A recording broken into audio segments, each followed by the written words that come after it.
Mesdames et messieurs, bonsoir et bienvenue dans votre flash d'information. Voici les titres.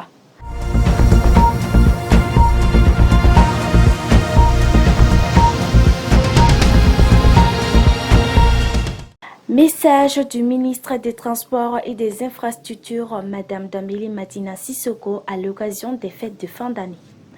Ensuite, la France espionne les forces armées du Burkina Faso et du Mali. Et pour finir, Noël au Mali, la paix et la cohésion sociale au cœur des prières.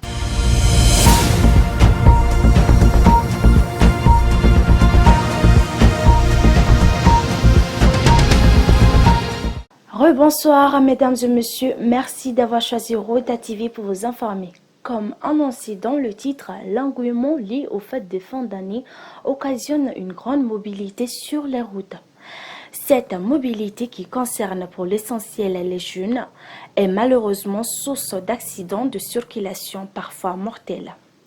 Afin d'éviter ces spectacles de désolation sur la voie publique, le ministre des Transports et des Infrastructures, Madame Dambili Madina Sissoko, invite l'ensemble des usagers de la route à redoubler de prudence, de courtoisie et de responsabilité en cette période.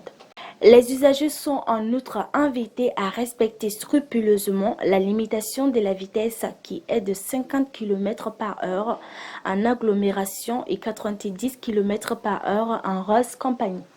Ensuite, le 21 décembre 2022, l'agence d'information du Burkina, AIB, a rapporté que 2 citoyens français interpellés pour activité d'espionnage ont été expulsés du territoire burkinabé dans la nuit du 17 au 18 décembre 2022. Selon des informations reçues de nombreuses sources concordantes, ces personnes ont montré leur intérêt pour les activités des forces de défense et de sécurité.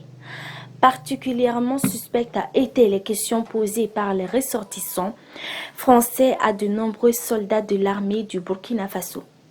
À savoir, ils étaient intéressés par leurs sorties et entrées, les sites de formation et les équipements. Il s'est avéré que cet incident n'est pas le seul où la France est accusée d'espionner l'armée. Et pour finir, les festivités de Noël se sont bien déroulées à Bamako et à l'intérieur du pays, témoignent les fidèles chrétiens. Du nord au sud, en passant par le centre du Mali, des fidèles ont célébré cette fête de la nativité sous différentes manières. Mais tout ont prêché pour le retour de la paix et de la cohésion sociale dans le pays. De l'avis de certains fidèles à Bamako et dans le reste du Mali, la fête de Noël a été joyeuse. Prier pour un cœur converti en cette nouvelle année, c'est le vœu exprimé par l'archevêque de Bamako à l'endroit des fidèles. Pour le ministre des Affaires religieuses, du culte et des coutumes, l'ère n'est pas à la division ni à la confrontation. Il souhaite que cette célébration soit l'occasion de se retrouver autour de l'essentiel. C'est la fin de ce flash d'information. Merci à vous d'avoir été attentifs à nos informations. Je vous souhaite une très bonne année 2023. Qu'Allah, dans sa grandeur, bénisse le Mali et instaure la paix et la quiétude dans le cœur des Maliens. À très bientôt.